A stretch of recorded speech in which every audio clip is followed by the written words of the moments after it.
সরকারি কর্মচারীদের নবম পে স্কেল বাস্তবায়ন হবেই, আবারও সেই নিশ্চয়তা দিলেন অর্থমন্ত্রী আমির খসরু মাহমুদ চৌধুরী। বুধবার সচিবালয়ে নিজ দপ্তরে ৭১ বিজনেসকে দেয়া একান্ত সাক্ষাৎকারে সরকারের প্রতিজ্ঞা পুনর্ব্যক্ত করেন তিনি। জানান, ধাপে ধাপে কার্যকর করা হবে এই উদ্যোগ, ফলে সমস্যা হবে না অর্থায়নে। এ সময় রাজস্ব আয় বাড়াতে এনবিআর এর পরিচালনা ও ব্যবস্থাপনায় বড় পরিবর্তন আনার কথাও বলেন তিনি।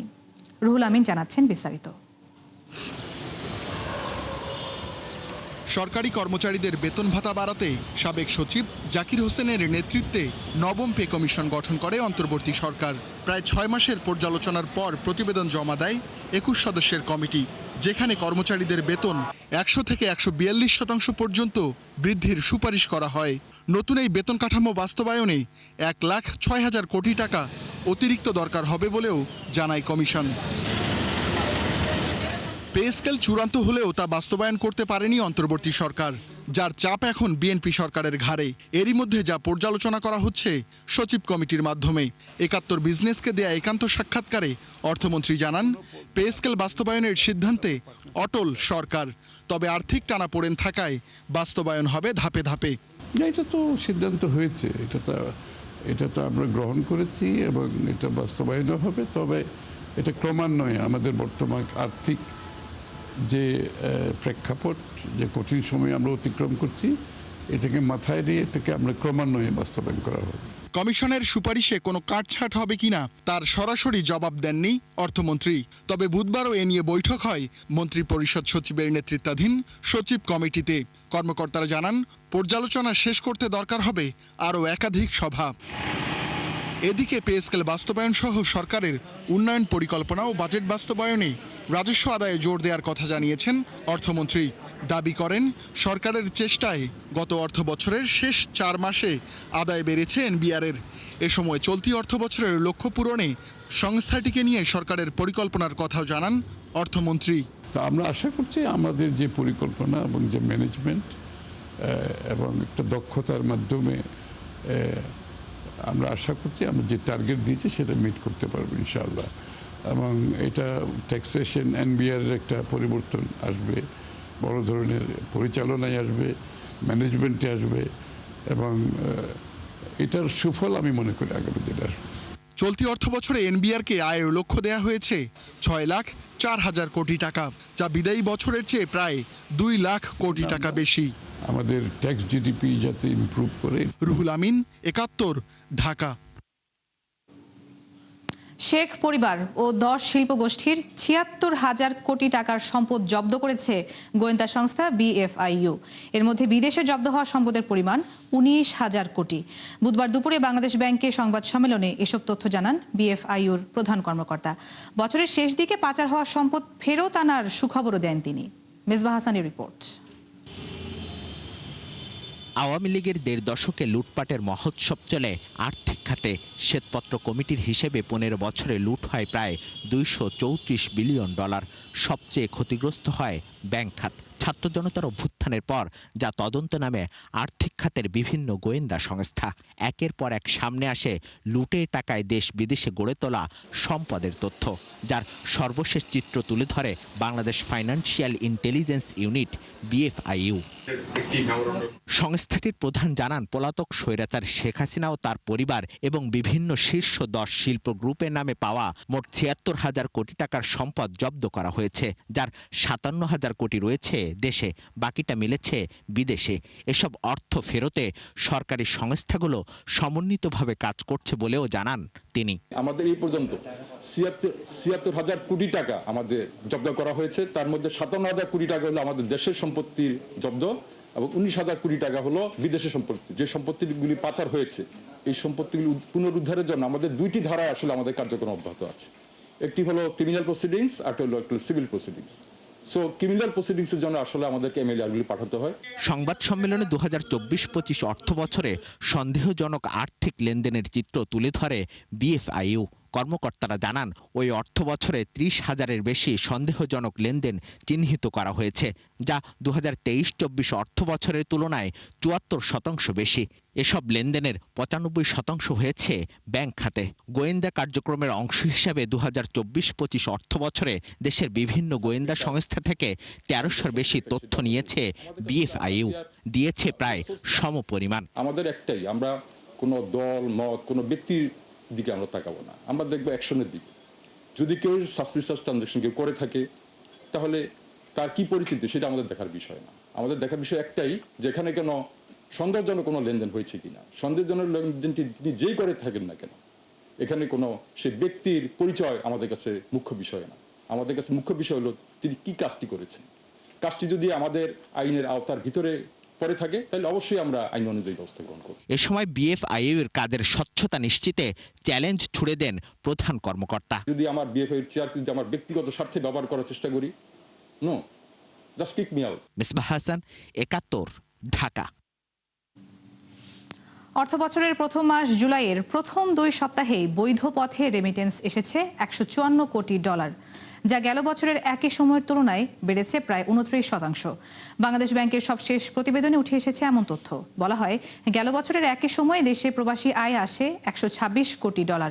উল্লেখ্য, সবশেষ 2025-26 অর্থ বছরে দেশে মোট প্রবাসী আয় এসেছিল $35.58 বিলিয়ন। 2025 সালের ডিসেম্বর থেকে উল্লেখযোগ্য হারে বেড়েছে প্রবাসী আয়। ডিসেম্বর থেকে টানা 6 মাস দেশে $3 বিলিয়ন বেশি প্রবাসী আয় এসেছিল। তবে অর্থ বছরের শেষ মাস জুনে তা কিছুটা কমে $2.82 বিলিয়ন নেমে আসে।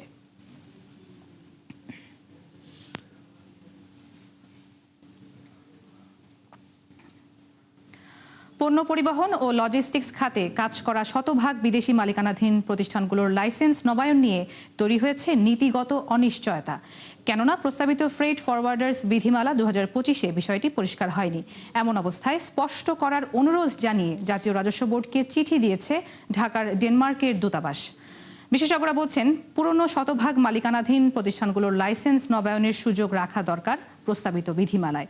আর দেশীয় মালিকানাধীন প্রতিষ্ঠানের সুরক্ষায় শতভাগ বিদেশি মালিকানার সুযোগ না রাখার পক্ষে বাংলাদেশ ফ্রেট ফরওয়ার্ডার্স অ্যাসোসিয়েশন। সেই চিঠি পর্যালোচনা করা হচ্ছে বলে জানান এনবিআর চেয়ারম্যান। আরও জানাচ্ছেন মইনুল হাসান। প্রায় 3 দশক ধরে বাংলাদেশে পণ্য পরিবহন ও লজিস্টিক খাতে ব্যবসা করছে এপি মুলার, ডিএসভি সহ ডেনমার্কের একাধিক প্রতিষ্ঠান, যারা ভূমিকা রাখছে অর্থনীতির বিকাশেও। বাংলাদেশ ফ্রেট ফরওয়ার্ডার্স অ্যাসোসিয়েশনের হিসেবে দেশে 1200-র বেশি দেশীয় পণ্য পরিবহন কোম্পানি থাকলেও বিদেশি মাত্র 13টি, আর যৌথ মালিকানার 34টি প্রতিষ্ঠান। দেশের ব্যবসা পরিবেশ সহজ ও বিদেশি বিনিয়োগ বাধা দূর করতে সম্প্রতি এ সংক্রান্ত বিধিমালা সংশোধনের উদ্যোগ নেয় সরকার। তবে প্রস্তাবিত সেই খসড়ায় পুরনো বিদেশি লাইসেন্সধারীদের নবায়নের বিষয়টি স্পষ্ট না থাকায় তৈরি হয়েছে জটিলতা। এর আগে বিষয়টি তোলা হলেও সমাধান আসেনি, যা গড়ায় আদালতে। তাই এবার সমস্যা সমাধানে এনবিআরকে চিঠি দিয়েছে ঢাকাস্থ ডেনমার্ক দূতাবাস। তারা পুরা বিজনেসটা জেনারেট করছে অরিজিনে। তো সুতরাং আমরা এন্টার একটা হিউজ অ্যামাউন্টের যে ফরেন কারেন্সি, সেটা বাংলাদেশে এসে বাংলাদেশ ইকোনমি হয়ে সেটা বাইরে যাওয়ার কথা ছিল একটা পোর্শন, সেই সুযোগটা আমরা হারাচ্ছি। নতুন বিধিমালা এর অধীনেই তাদেরকে রিনিউ করতে হবে। সো রিনিউ করতে গেলে তো ন্যাচারালি 100% ফরেন শেয়ার করতে পারছে না। তাকে আইদার জয়েন্ট ভেঞ্চার কোম্পানি হিসেবে তাকে এখানে রিনিউ করতে হবে, অর তাকে ট্রান্সফর্ম করতে হবে, অথবা সে এখানে লোকাল যেই ফ্রেট ফরওয়ার্ডার, যে কোনো একটা ফ্রেট ফরওয়ার্ডারকে সে এজেন্সি দিয়ে সে তার গ্লোবাল ফরওয়ার্ডার হিসেবে সে অপারেট করতে পারবে। এই যে 40% যে রেস্ট্রিকশনটা আছে ফরেন ইনভেস্টমেন্টের ক্ষেত্রে, এটা 2015-তে এসছে। তার আগে কিন্তু এই ধরনের রেস্ট্রিকশন ছিল না, যার ফলে অনেক কোম্পানি আছে 100% ফরেন ওন, তারা এখনও রয়ে গেছে এবং এটা খুব গুরুত্বপূর্ণ তাদেরকে আমাদের দেশে ধরে রাখা। এনবিআরকে পাঠানো ওই চিঠিতে বলা হয়, সুনির্দিষ্ট নীতিমালার অভাবে মাঠ পর্যায়ে বিভিন্ন ব্যাখ্যার সুযোগ তৈরি হচ্ছে, যাতে অনিশ্চয়তা বাড়ছে বিদেশি বিনিয়োগকারীদের মধ্যে। এমন অবস্থায় ডেনমার্ক বা ইউরোপীয় কোম্পানিগুলোর আইনি নিশ্চয়তা, সুরক্ষা এবং বাংলাদেশে বিনিয়োগ বান্ধব পরিবেশ বজায় রাখতে এই নীতিগত স্পষ্টতা অত্যন্ত জরুরি। যারা 2015-র আগে লাইসেন্স প্রাপ্ত তাদেরকে কন্টিনিউ করতে দেওয়া উচিত। আর নতুন যারা আসবে তাদের ক্ষেত্রে এই মুহূর্তে 100% না দিলেও আমার মনে হয় 51% কনসিডার করা যেতে পারে, যাতে at least reputational risk management control, majority control এই ধরনের কোনো কনসার্ন ফরেন ইনভেস্টরদের না থাকে। আর তৃতীয়, জয়েন্ট ভেঞ্চার করার জন্য অ্যাডিশনাল ইনসেন্টিভ, রেগুলেটরি ইনসেন্টিভ সেটা অফার করা যেতে পারে। বাংলাদেশ ও ইউরোপীয় ইউনিয়নের মধ্যকার চলমান মুক্ত বাণিজ্য সংলাপে বিষয়টিকে অশুল্ক বাধা হিসেবেও চিহ্নিত করা হয়েছে বলে জানায় ড্যানিশ দূতাবাস। মইনুল হাসান, ৭১, ঢাকা। অর্থ আইন ২০২৬ অনুযায়ী ব্যবসা প্রতিষ্ঠানের নামে ব্যাংক হিসাব, এসটিডি হিসাব, ঋণ এবং mobile financial services merchant account পরিচালনায় বিজনেস আইডেন্টিফিকেশন নাম্বার বা BIN বাধ্যতামূলক করার বিধান বাস্তবায়নে প্রয়োজনীয় নির্দেশনা জারির অনুরোধ জানিয়ে বাংলাদেশ ব্যাংককে চিঠি দিয়েছে NBR। চিঠিতে বলা হয়, অর্থ আইন ২০২৬-এর মাধ্যমে মূল্য সংযোজন কর ও সম্পূরক শুল্ক আইন ২০১২ এ নতুন উপধারা সংযোজন করা হয়েছে। ফলে কোনো ব্যবসা প্রতিষ্ঠান, ব্যাংক, নন ব্যাংক আর্থিক প্রতিষ্ঠান বা অন্য কোনো আর্থিক প্রতিষ্ঠানে চলতি হিসাব কিংবা এসটিডি হিসাব খুলতে ও পরিচালনা করতে চাইলে BIN অথবা তালিকাভুক্তির প্রমাণপত্র দাখিল বাধ্যতামূলক হবে। এজন্য তফসিলি ব্যাংক, নন ব্যাংক আর্থিক প্রতিষ্ঠান এবং সংশ্লিষ্ট সব প্রতিষ্ঠানের কাছে প্রয়োজনীয় নির্দেশনা পৌঁছে দিতে বাংলাদেশ ব্যাংককে অনুরোধ করা হয়েছে। আরও বলা হয়, ট্রেড লাইসেন্স নবায়ন, বিদ্যুৎ ও গ্যাস সংযোগ গ্রহণ, বাণিজ্য সংগঠনের সদস্যপদ গ্রহণ ও প্রতিষ্ঠানের নামে মোটরযান নিবন্ধনের ক্ষেত্রেও BIN প্রযোজ্য হবে।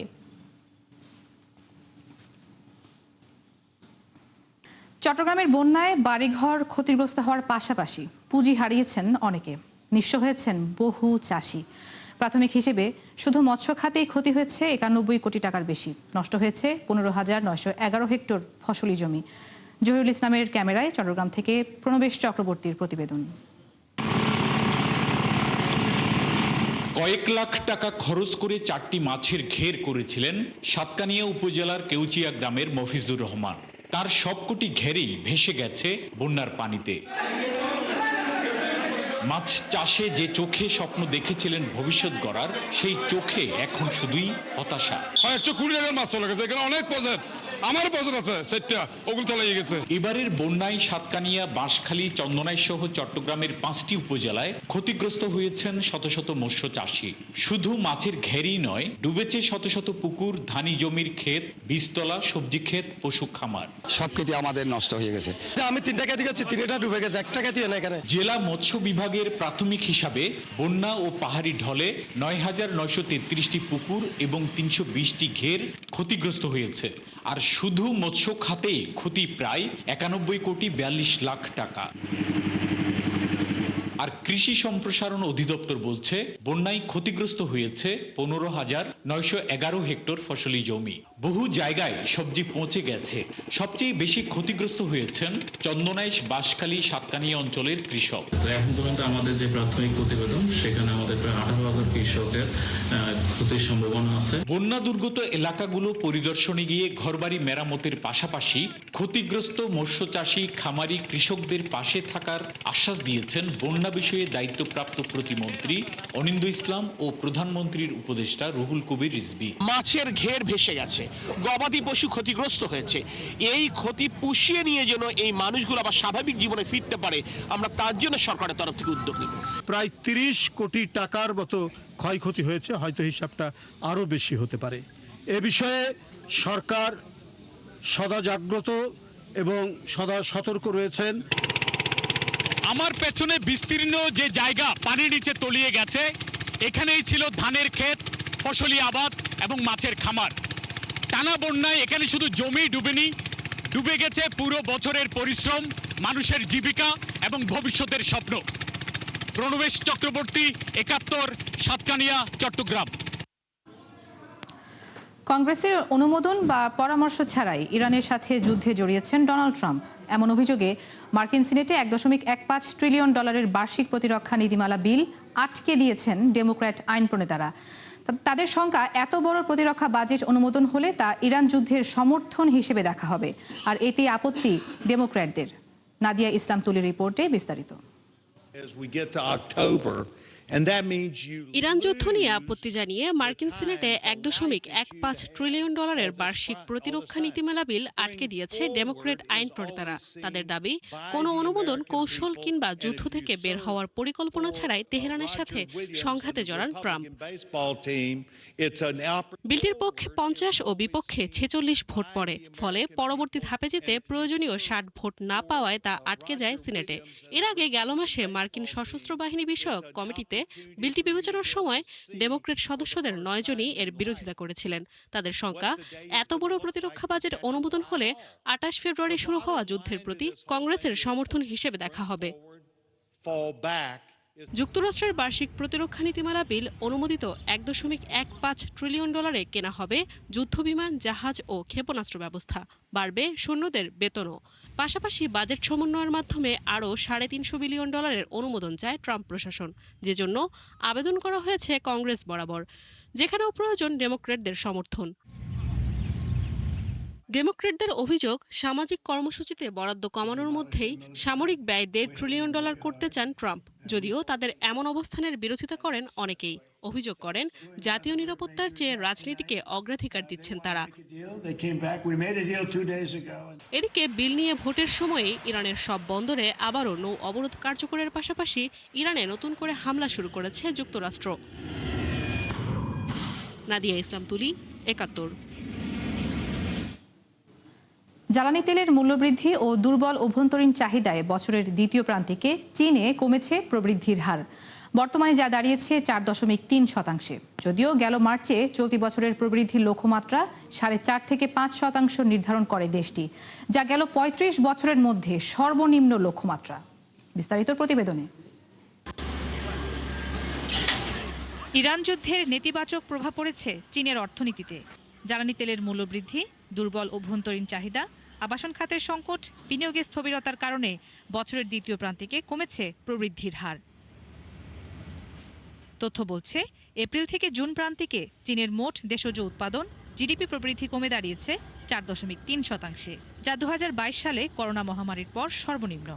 অথচ গেল প্রান্তিকেও এই হার ছিল 5%। এর আগে গেল মার্চে চলতি বছরের জন্য 5% প্রবৃদ্ধির লক্ষ্যমাত্রা নির্ধারণ করে চীন, যা 1991 সালের পর সর্বনিম্ন লক্ষ্যমাত্রা। মূলত অর্থনীতির মন্থর গতি, যুক্তরাষ্ট্র সহ পশ্চিমা দেশে রপ্তানিতে অনিশ্চয়তা, মূল্য হ্রাসের মতো পরিস্থিতি বিবেচনায় এমন সিদ্ধান্ত নেয় দেশটি। চীনের জাতীয় পরিসংখ্যান ব্যুরোর তথ্য বলছে, দেশটির অর্থনীতিতে উৎপাদন বাড়লেও সে হারে বাড়ছে না ভোক্তা চাহিদা। ফলে অর্থনীতিতে তৈরি হয়েছে ভারসাম্যহীনতা। এছাড়া কাটেনি দেশটির আবাসন খাতের সংকটও। নতুন বাড়ির দাম আবারও কমেছে, যদিও তা গেল মাসের তুলনায় কিছুটা ধীর গতির। তবে এত কিছুর মাঝেও রয়েছে কিছুটা ইতিবাচক প্রভাব। চলতি বছরের জুনে চীনের রপ্তানি বেড়েছে 27%। বিশেষ করে কৃত্রিম বুদ্ধিমত্তার প্রসারে ডেটা সেন্টারের জন্য সেমিকন্ডাক্টরের বৈশ্বিক চাহিদা বৃদ্ধি রপ্তানির পালে হাওয়া দিয়েছে। পাশাপাশি বিশ্বজুড়ে জ্বালানির দাম বাড়ায় বেড়েছে বৈদ্যুতিক গাড়ির চাহিদাও। গেল মাসে দেশটির গাড়ি রপ্তানি ছাড়িয়েছে 10 লাখ ইউনিট। বিশ্লেষকদের মতে, শক্তিশালী রপ্তানির কল্যাণে দুর্বল অভ্যন্তরীণ চাহিদার চাপ অনেকটাই সামলে নিতে পারছে চীন। নুজহাত রাহনুমা, ৭১। দর্শক, ৭১ বিজনেসে এই ছিল এখনকার মতো। সরাসরি সংবাদ অনুষ্ঠান দেখতে চোখ রাখুন ৭১-এর ফেসবুক পেজে এবং সাবস্ক্রাইব করুন ৭১-এর ইউটিউব চ্যানেল। থাকুন ৭১-এর সাথেই।